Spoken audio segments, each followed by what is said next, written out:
Olá a todos, sejam bem-vindos para mais um episódio do Sharing My SUSI Experience. Como vocês já sabem, o Sharing My SUSI Experience é um projeto que tem como objetivo trazer estudantes que já participaram do programa SUSI, estudantes participaram do programa e viajaram para os Estados Unidos e estão aqui para compartilhar as experiências. Para hoje, nós temos uma convidada muito especial, a Lillian. Oi. Olá. Sim, e ela sente-se mais confortável em falar inglês. Então, este episódio vai ser maioritariamente em inglês, mas pode ter um pouco de mix. Então, hello, Lillian. Welcome. Thank you so much. Thank you for being part of this project. Can you introduce yourself, please? Okay. My name is Lillian Benny. I'm a student doing my third year, and am I allowed to say the things I'm interested in? Okay, I'm also a photographer. Yes. Yeah, I'm studying English teaching, and I also work as like an English facilitator. So I think that's like basic stuff about me. Yes. Lillian. Yeah. Why did you sign up on this program? Okay, I signed up for SUSI because it seemed like an interesting opportunity, but also I have been doing a lot of community work since I was in high school. Like, I was really passionate about teaching little kids how to read and working with young people. So when I saw the SUSI application, I thought it would be an interesting chance for me to learn and meet other young people. So that's why I applied. Yes. Can you share about your experience with community work? With community work, okay. Yes, before the program. Before the program, okay. So I think I grew up in a household where my parents always encouraged us to do community work, not because there was something to earn or because it was a chore. They just taught us that it's important to do it, and I really enjoyed it. So I think the first volunteering that I did was teaching kids in primary school how to read. So that was the first, and I'm still doing community work now. I teach English to adults. It's a program by the American Corner. So we facilitate lessons in English, and yeah, that's basically it. How did you get access to the program, and what was your main activity that you put it there as your community work? It was that the teaching lessons? Yes, I got access to the opportunity through Facebook. I saw it on Facebook through the embassy page, and the activity that I put in my application was me teaching English. At the time, I was still teaching kids in Pulanakanisu, which is like a local community here in Maputo. I was still teaching. It was before I started working with American Corner. Yeah, so I wrote that I was teaching and how that was bringing impact to the children, and yeah. Okay. How did you feel when you received the news that you entered at the program? I was excited. Really, really excited. But I think with us, different from you guys, we applied after COVID. So that meant that our program was going to be online. So the 5 weeks that you guys had in the US, we had them online, like in January 2022. Yes, from January until the end, we had the lectures online, we had all the classes online. The entire program was online. Yeah. What was the biggest difficult there on having the program online? I think interactions, because there's a lot of people and I'm shy sometimes, so I don't like speaking like online. I'm always that one person who's quiet in the Zoom session. So I feel like, yeah, that was the hardest part, like forcing myself to interact even though it's like an online situation. It's not easy. I don't like online interactions. Yeah. So you prefer In person. In person. Yes. Okay. So when you were there at the classes, it was like everyone with the cameras on and Yeah. You had an option. You could turn off your camera, but on the first days during introduction, we all had to put our cameras on. And like you had to say, hi, I'm Lillian from Mozambique, and meet the other SUSIs from the other countries, so you could like see their faces. And it was easy to make like friendships there with the online sessions. No. We only became friends after the program in October, when we went for 2 weeks. That's when we got to know each other, like for real. Oh, so now that the online was in January? In January, and then in person? In person in October. Oh my God, that's very far. It is. Yes, and on that time from January to October, did you maintain your interactions with the other SUSIs? Yeah. I think we had a WhatsApp group, but because we didn't really know each other like that, we didn't. Personally, I didn't. Only now, after the program, it's easier because we've spent time together and we know each other. Yeah. Online interactions are They're the worst. Yeah. Yes. I wanted to ask you about the sessions. Yeah. You had the sessions like with Era, then with Jason, Ellen as well. Online. Yes. And the group things, the icebreakers, games, how it was? Okay, it was, we had, they planned the sessions like, okay, maybe Era would be giving the session, so we'd have breaks, they'd play music, and we'd have the icebreakers. I think they really tried their best to make the learning interesting, because, online it can get really boring. Yeah. And also because of the time zone, it was around 6 p.m. when we'd have the lesson. I think from 5 to like 7. For us, like that's like 17 horas até por aí 18, 19 for us. But for them it would be early in the morning. The time difference, it's 14 hours. Yes. So they'd really try their best to like make the sessions interesting. And sometimes we'd have like, the places that you guys went to visit, we'd have the visitations like online, we'd have the people come in from the organizations, talk to us. Yes. That's very nice. Yeah. Yes. Because they always made everything like interesting for us. They plan everything to be not so bored. Yeah, it was one of the things that I most enjoyed there. It was the sessions were always interaction sessions, like we are interacting, things like that. What was your biggest insecurity when you were going there in October?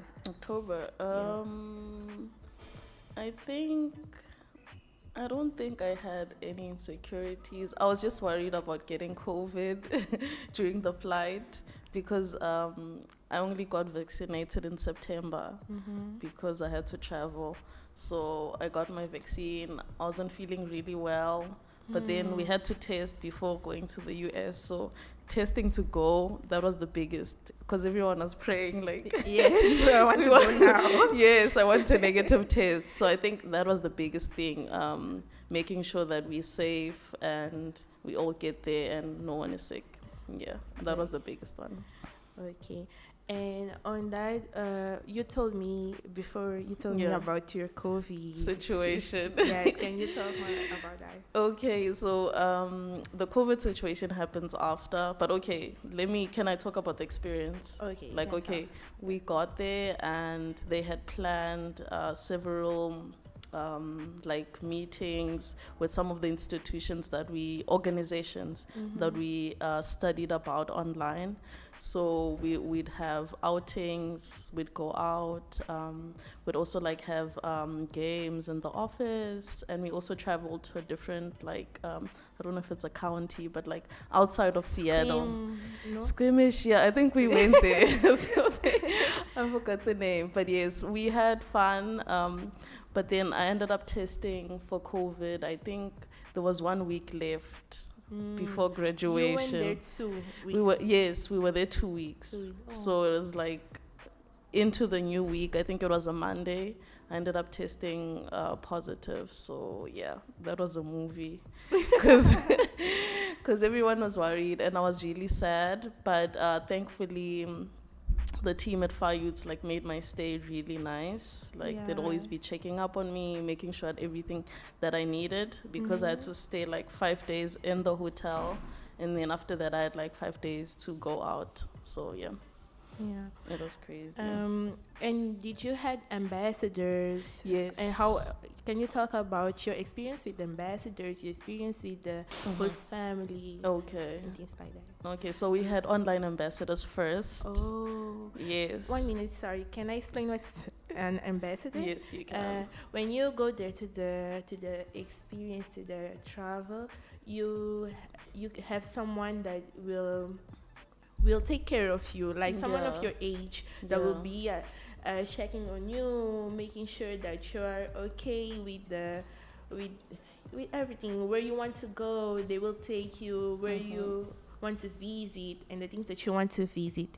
So yeah, that's an ambassador, and usually you have one ambassador, and you can talk about your experience. Okay, so we had online ambassadors first, but I think we were sharing.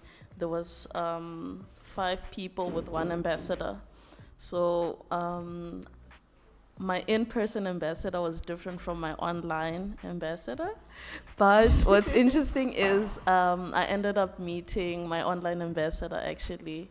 Her name is Absa. She's really amazing. Like, we met, and she's one of the people that actually spent time with me when I had like the 5 days. When everyone left the US and I was there, I spent most of the days with her and like the host family. So yeah, I think having the ambassadors is really interesting because you get to experience something different. It's really fun, and yeah, they're the best. Yes. Shout out to all the ambassadors, actually. They're really doing the a best. good work, and they take care of you like you are their friends for so much exactly, time. It's something very nice. Yes. Yeah, and my host family. My host mom was Karine, the best host mom, actually. What? Karine. Yeah. Okay. The best host mom on SUSI. I don't know, but she's the best. Please comment if your host mom was Karine. Yes. So she has a dog called Xander. It's a cute dog. Yeah. So I really had fun with her. She's like the most interesting, and like she's like a star basically. So she was hosting me, and first she hosted the guys, but then she ended up, but I got sick on the same day that we were supposed to meet them, actually. So she hosted me for the 5 days that I had. Unlike you guys, we didn't sleep at the host family's house. I just went there, we had dinner, we went out, we went shopping. We also like made a mini road trip to like I don't know if you guys went to the waterfalls.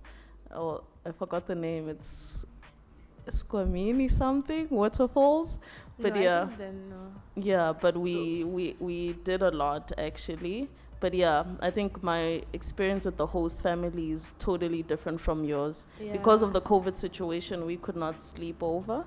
But we just had like interactions like on a daily basis, meeting, and then going back to the hotel. And you were in a hotel. Yeah, the pineapple. The cute pineapple hotel. Cool.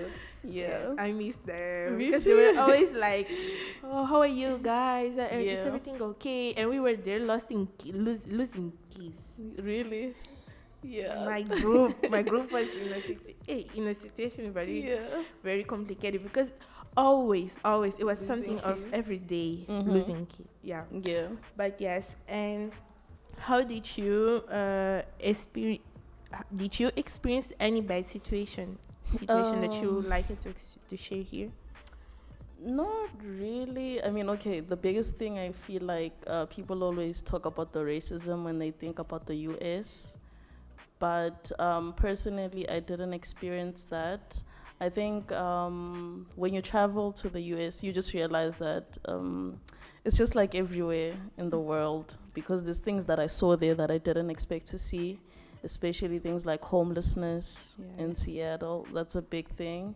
So you end up realizing that, okay, the world is big. Yeah. And, like the struggles that we have, for say, in Mozambique, they are the same things. It's just that it's in a different place. So I didn't have a bad experience. It was just shocking seeing how many people live on the streets. Yeah, that was the biggest one. Did you had any activity of volunteering? Yes, of going food the banks. Yes, we did. We went to the White City Food Bank to pack stuff and also help like the elderly people to carry their bags to the car. And we helped with arranging the groceries and everything. That was our activity. Yes. Yeah. And did you had others activities? No, because you remember we had a short time. Exactly. Yeah, it was like doing a lot in one for space. For us, we went for 5 weeks. It was like short time for that amount of activity that they had for us. Yes. So imagine for you guys, exactly. it was complicated. Yeah. Did you had any like fellow that you enjoy being most with, like? That's a hard one. They'll kill me if they see this. Okay. But I think, I don't know, that's a hard one. But I genuinely think I met the most amazing people. I love people from Angola. Yeah. I love I don't know, did you guys have secret angels? Yes. Yes. You too? Yes, we did. Okay. So, I think my secret angel was like my favorite fellow. It's Fabio from Angola, Elizabeth also from Angola, Hadiza from Mali. Yeah. Oh, sorry. I forgot that it's like different countries each year. Yes. And for me, it was Botswana, Zimbabwe, South Africa, Mozambique, and Angola. And for you guys? It was Mozambique, Zimbabwe, Botswana, South Africa, and Mali. Yeah, so 5. You guys didn't have Mali. But Wait, how many did you have? 5. What did I miss out? Okay, Zimbabwe, Mozambique, South Africa, Botswana, and Mali. Angola. Yes, so 6. You had 6. 6. I'm forgetting. I hope I'm not leaving anyone behind. Yeah, but we had 6. Okay. Yeah, it was 6. We had people from Mali as well. Okay, so how you went with your secret angel? How was the experience? For how many days you had the secret angel? I think they introduced that. It was a few days actually, but I think it stays because then the thing is, what's interesting about having a secret angel, you don't know who it is. Can you explain what's a secret angel, okay, please? So because we are talking about secret angels. Okay. Yeah. Okay, so a secret angel is someone who is going to do a good deed for you, whether that means checking up on you, buying you a gift, giving you a present. That could be anything. So what Era did was she wrote down names on a piece of paper, and then we all had to take names. Yes. So you take the names, but you don't tell anyone what the name is. So yeah, I ended up finding out that Fabio was actually my secret angel because when I was sick, he got me like a UW jersey. Oh, that's nice. So that was really nice. Yes. Yeah. What's the place that you most enjoyed visiting? We didn't go to a lot of places, but the Space Needle. Yeah, I'd live there. I wish that was my house. The Space Needle was my favorite place. The night view. Yes. It was so beautiful. Yeah. Yeah. And what was the thing that most impacted you? A good thing, because you already told about. Okay, a good thing. I think it's seeing young people that were like, I'm talking about like my other fellow SUSIs, seeing young people that are working or are planning on working on amazing projects, hearing the dreams, the plans, and the visions that they have for their countries. So I think for me that was like the biggest impact, and it also showed me that, it's possible. Yes. It's really possible to like make impact. It can be small, but even those small impacts, they mean something. Yeah. Okay. Now, can you talk about your experience after the After SUSI, the because I SUSI. know that you're in a lot of projects. I see you on You see me? Instagram. I see you, and yes, I see that you're doing a lot for Okay. the community. And yeah, can you share about your activities, projects, and Okay. how the SUSI impacted Influence. Yes, Okay. influence. Okay. My life after SUSI.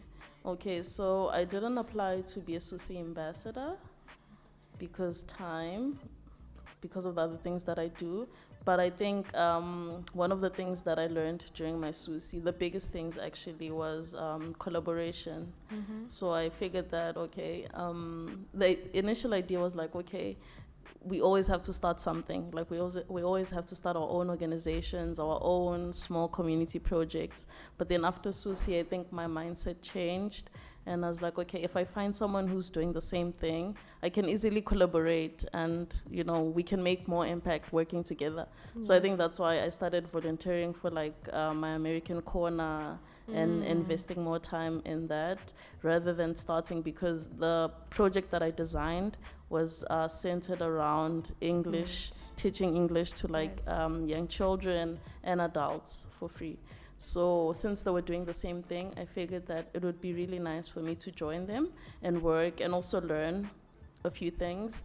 But I think SUSI has like boosted me in a lot of ways. Like I'm more confident in a sense. I'm a shy person, but sometimes I'm confident.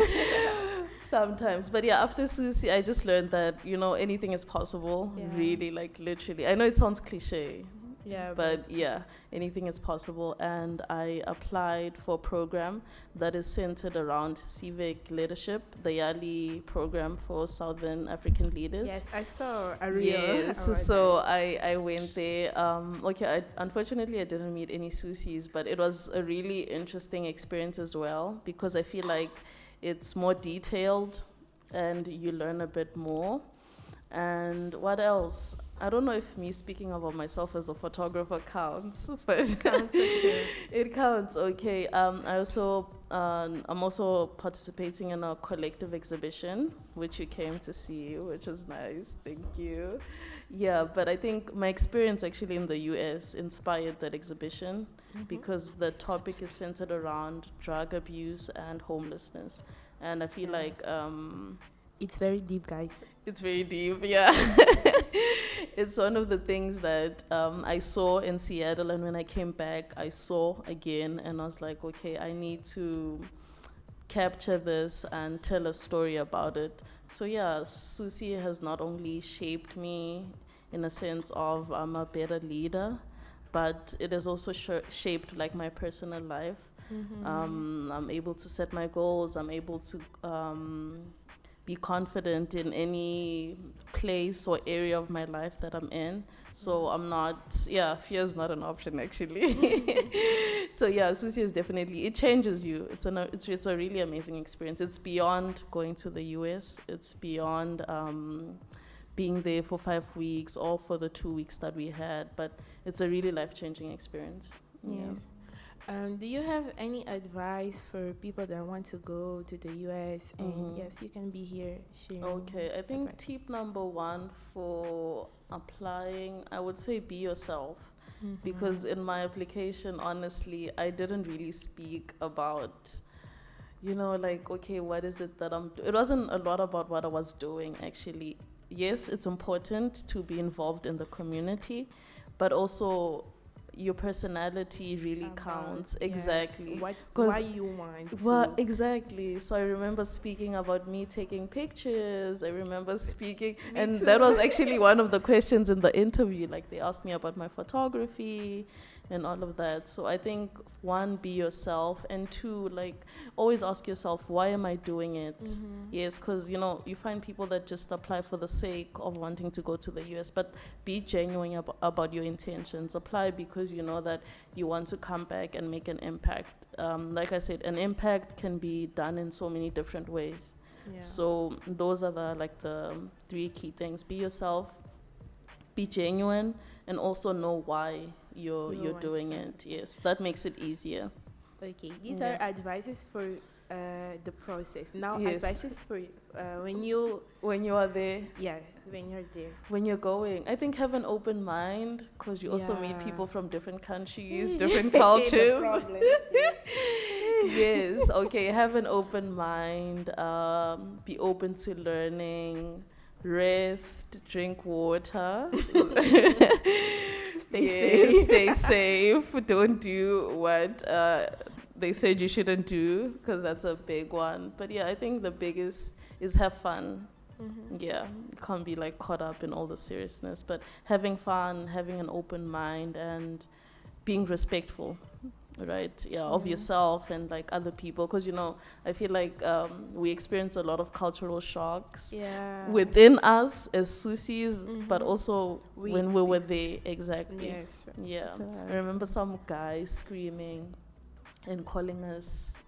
It was a swear word, I won't say it, but he was an American guy on the phone, and he was screaming at how loud we were. Oh. Because we were talking on the road, walking, and he literally like insulted us for that. And that was a cultural shock for us. We're like, okay, but why? We're just having a conversation. Like, we're a huge group of people talking. So I think that's, be mindful and be respectful of the people with you and around you. Yeah. Okay, thank you. I think that's all the questions for today. Can you share your social media, please? Okay, my social media, I think on LinkedIn it's just Lillian Benny. So that's LILLIANBENNY. And on Instagram at Ambrosia_Lily. Yeah, the but Instagram name is more complicated. But I will try to put here on the description. I don't know how it works. Yeah, thank On you the for being part of the Thank you so much for project. inviting me. And thank you for being so open to all the things that I asked you. No problem. Guys, she's so awesome that she was like, okay, no problem. She just needs to schedule and it will be fine. And thank you for everything. I want to thank you all of you guys for making part of this project. Obrigada a todos por participarem. Espero que estejam a gostar dessas experiências que estão a ser partilhadas. E eu queria vos convidar a não desistir dos vossos sonhos ou se vocês querem participar do programa também, apliquem e vocês vão gostar.